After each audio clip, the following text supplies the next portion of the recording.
Like there are certain brands, certain models where the reliability reputations are poor if you intend to keep them for long. Just don't buy those. And on our channel, at least, it's super clear as to what we think those machines are. But outside of that, regular maintenance plus common sense is basically all you need to keep vehicles around for as long as you like. The only thing I'm going to reiterate over there, depending on your usage, how the wear and tear happens can be more or less. And that you should be careful about, because we've seen people try and drag on brakes saying, hurry, brake pads should be fine.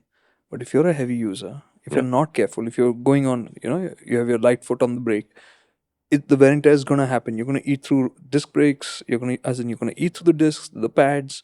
It will, of course, also upset your engine. So pay more attention to how you're driving, riding, Super point.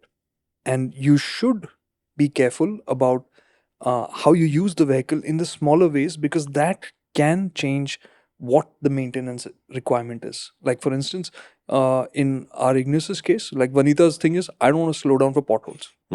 I know our suspension has worn out faster than I would expect on an Correct. Ignis, but am I upset about it? No, because No, and I think the key thing here is to recognize your own pattern and be aware of how you drive.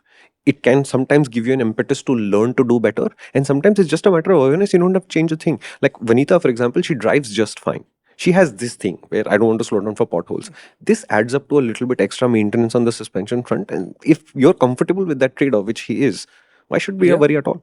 I don't worry about it at all. I said you use it. There's enough ground clearance. The suspension will deal with it. We have to fix it earlier. That's fine. That's part of the calculation. Yeah. No, and when I had the street triple, first service or second service, we're going to have to change our brake pads. Second service, brake pads? Why? Rear brake pads will be gone for sure.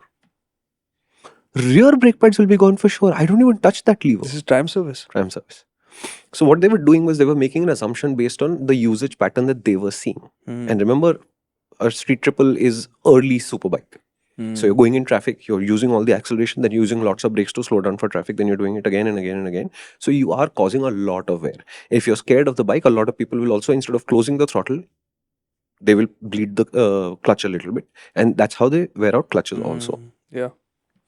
So I'm like, if you're going to have to change brake pads, it'll be the front. I would be surprised if my rear brake pads look anything other than new. And when they started working on the bike, they realized that that was actually the case.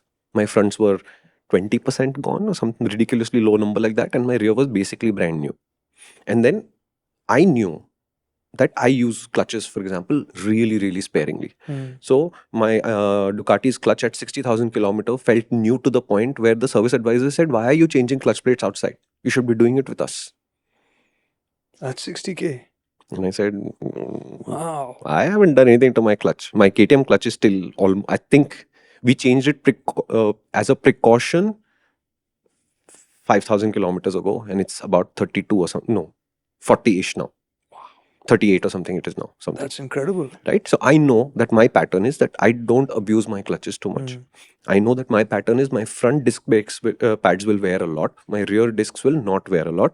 Now I know the pattern. The pattern is if my front lasts say 9,000 kilometers, then my rear will last 18,000 kilometers.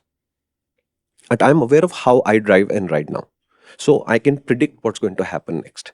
So if I'm going on a long trip and I'm at this 9,000, 18,000 point, I just go to the guy and give him the brake pad and say, you might as well replace it. I'm going for a long trip. Right. And if there's 2,000 kilometers left on the old disc brake, I'll leave it in my tank bag as a backup. Saying if something happens to this new brake pad, I have a backup set that will get me home. We are good. You don't need more than this. Hello. Did we catch you while you were doom scrolling? Well, let's make this better. Use your time by heading over to MotorInc, the main channel, and you'll find this conversation in its fuller, more detailed version, which might be a better way to spend your time right now.